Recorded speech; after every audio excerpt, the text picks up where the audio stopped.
Hi, this is video number 2 on the topic of death through the eyes of the soul.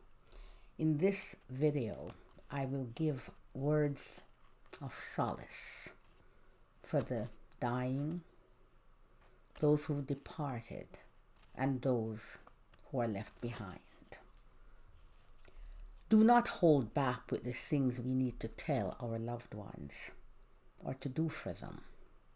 Delay is danger, for we know not the hour when we will be temporarily separated. Let anger endure only for a moment, but let love, peace, and forgiveness endure for the days, the weeks, the months, the years, for eternity.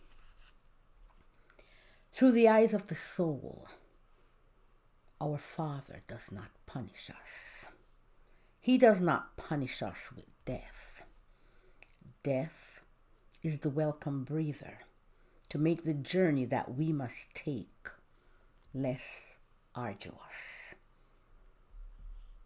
The Father loves us, so there is no hell.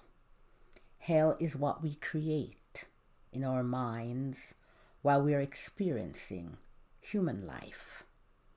And for a while, after death, if we believe that there is such a place, and eventually we realize that it was only our own creation, and we lift ourselves out of the lower vibrations, there is no place for eternal damnation, whether here in this world, the other world, or any other world for that matter.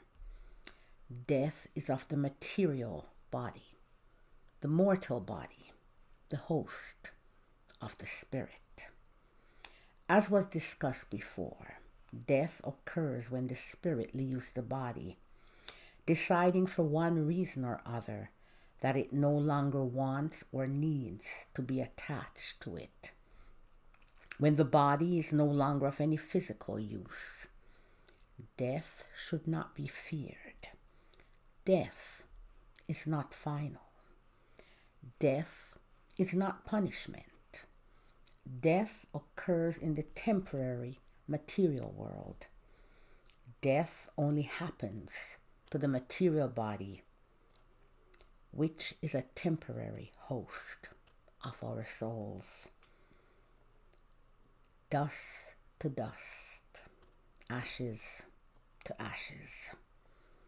Death facilitates the truth that is reincarnation, the vehicle that a loving Father has given us to enable us to bring our souls back into equilibrium so that we can find our way back to our true path, prodigal sons that we are, to continue our intended journey.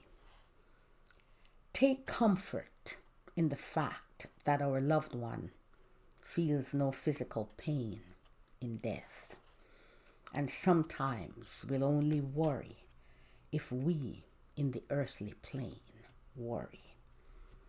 Take comfort in the fact that this earthly plane is finite and temporary. We must take heart when those we love pass. We might grieve because we are so tied to this mortal world, and we do not and cannot seem to comprehend what death is. Take comfort in the fact that we will also join our loved one once we are finished our journey.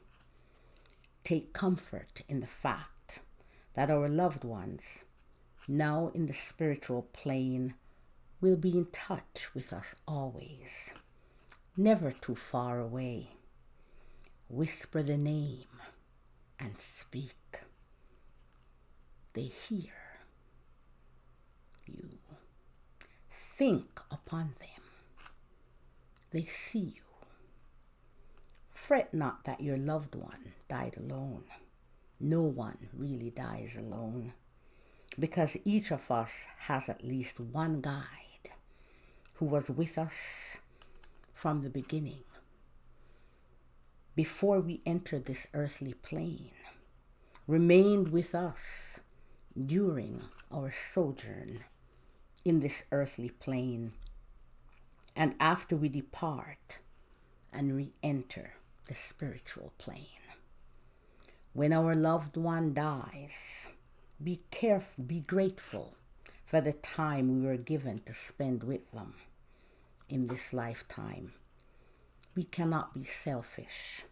We must release them to continue their journey, just as we must continue ours. Often we have regrets when a loved one dies. We are not financially prepared, or we never told them that we love them, or did what we should have done. But when we are sad, sometimes we delay our loved one's crossing over fully into the light, because they do not want to leave us in a state of sadness and despair. You can still tell them that you love them. They will hear you. It is never too late to let them know, even after death. Know that although they are no longer tied to a host, the mortal body, we are still able to communicate with them and hear their good and wise counsel. They will impress upon our thoughts. Take solace in knowing that we can still let them know our concerns. Yes, once again, think upon them, and they will see and hear you, for there are no barriers there. Once again, know that you will see your loved one again in the infinite, permanent, eternal, spiritual plane. Know that sometimes our loved one will communicate with us via our senses of smell, hearing, and sight. We might smell a familiar perfume, cigar, cigarette, incense, or coffee. Sometimes we might see and hear our loved one in a dream, or hear a favorite song, even whistling, if they liked whistling. But beware that sometimes there are earthbound spirits who will take on the image of our loved one, so we must be on guard. We will know if our heads seem to swell and grow, or we get goosebumps or feel uncomfortable. Our loved one would not elicit such uncomfortable reactions. Do not hold back with the things we need to tell our loved ones or to do for them.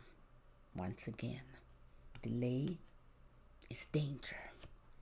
For once again, we know not the hour when we will be temporarily separated. Once again, let anger endure only for a moment, but let love, peace, and forgiveness endure for the days, the weeks, months, the years, for eternity. Obsess not about death, for it is inevitable. Regret not when we must detach permanently ourselves from the mortal body and go over to the other side. While we are incarnate, live not to die, but live to live. Do not live to die, live to live. Live each day like it is the last day in this earthly plane. We must take care and be good to our body, the host of our soul. The body is our temple. It is the only vehicle available to us as spiritual beings experiencing human life, through which we can expiate, advance, and restore our souls. We must cherish and take care of not only our life, but also the lives of our brothers. Know that you will see your loved ones again in the spirit. We must be good to ourselves and to our brothers. We must do only that which does no harm. We must learn to forgive ourselves and our brothers unconditionally and validate with correct actions. Life is purposeful. Like life, death is also purposeful. Once we know that we are spiritual beings experiencing human life, then we will understand our existence and purpose of death. This knowledge empowers us to become masters of our own fate. We will truly take responsibility for our own souls. Each man is eventually responsible for the well-being of his own soul. And now I'm going to quote some good words from the Papyrus, or the Papyrus of Ani, who was a scribe in around 1250 BC.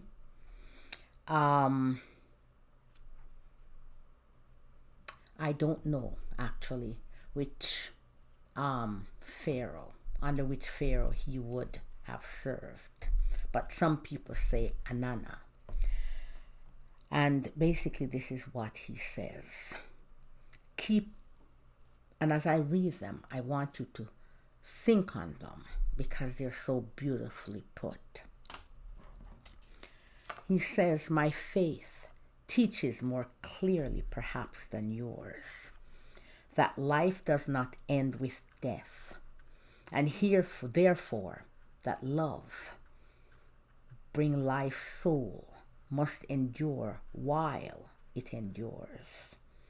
The strength of this invisible tie will bind two souls together long after the world is dead. If you lose one you greatly love, take comfort. Death is the nurse that puts it to sleep. No more. And in the morning it will wake again to travel through another day with those who have companioned it from the beginning. Men do not live once only and then depart forever.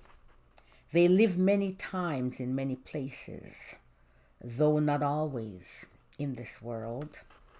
That each life there is a veil of darkness.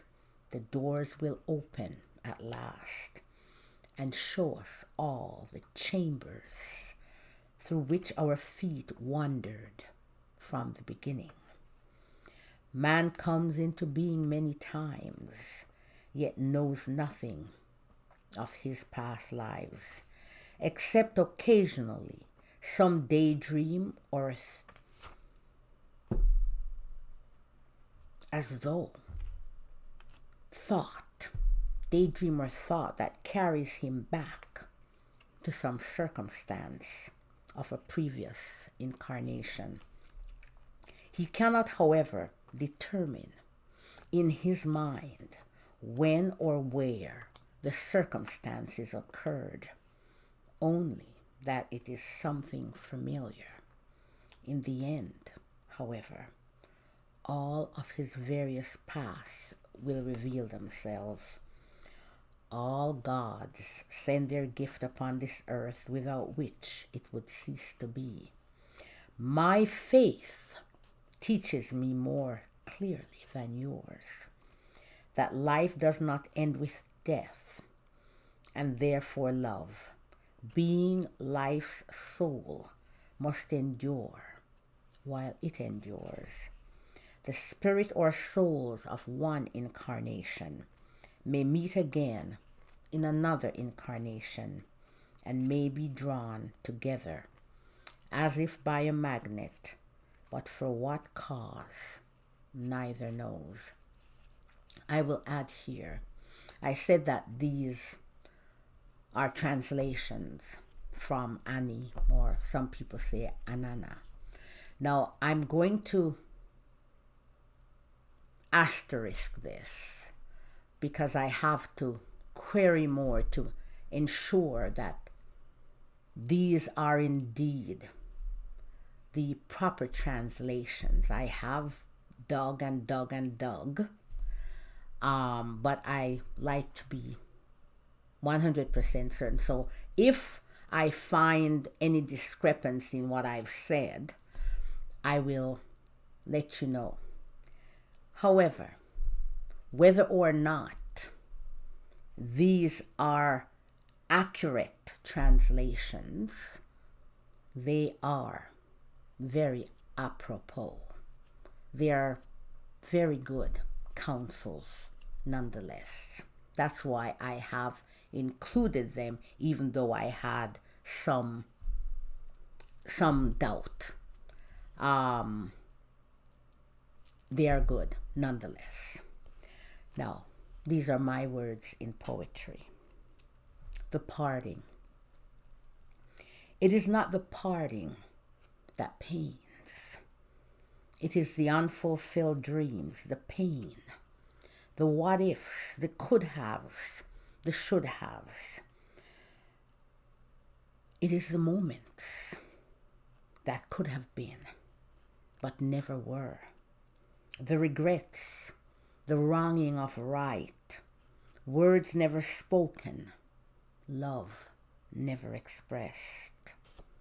Death, the setting sun, goes beyond the horizon, returns in the morn. And I wrote this back in 2004. Now this last one I wrote after my stepfather died. I was very close to him, and this was in his honor, and it's Prisoner of My Senses. And as I say often, and as my guides show me, whilst we are in this earthly plane, we are prisoners of our senses, prisoner of sight, of sound, of taste, of feelings, of smell. Those are the bars to that prison. And so here it is. Prisoner of my senses. Here I sit in my prison at a loss, so sad and in pain, and only because I am a prisoner of my senses, a prisoner of 5, not entirely of the 6th. And while knowing that the spirit is eternal, energy that can never be destroyed, I still want to cling to the flesh. I still want to cling to that mortality, trapped, crying because of my selfishness. No hands to hold, no kiss to savor, no embrace to protect. Reminiscences of the joys, but to become a beam of light, the know-all, the be-all. Here is there, there is here. Here and there are everywhere. The past is the present, is the future. Energy, never to be destroyed. Alas, I am but a prisoner of my senses. a prisoner of sight, a prisoner of sound, a prisoner of taste, of feelings and smell, trapped in this mortal body my prison, my heaven, my hell, trapped by space, by time, and by form. I yearn to be free, free of this mortality, free of this heaven, free of this hell, free to become a beam of light, energy, never to be destroyed. And I'm going to end this video here, and I will do part 3, which will summarize what death is and what death is not through the eyes of the soul, combining the views from the different religions, the different belief systems, cosmologies, the medical, the legal, the philosophical, the psychological, the poetic. All those I have put together to give you what death is and what death is not through the eyes of the soul. And that continues in my next video, part 3. One divine, universal love.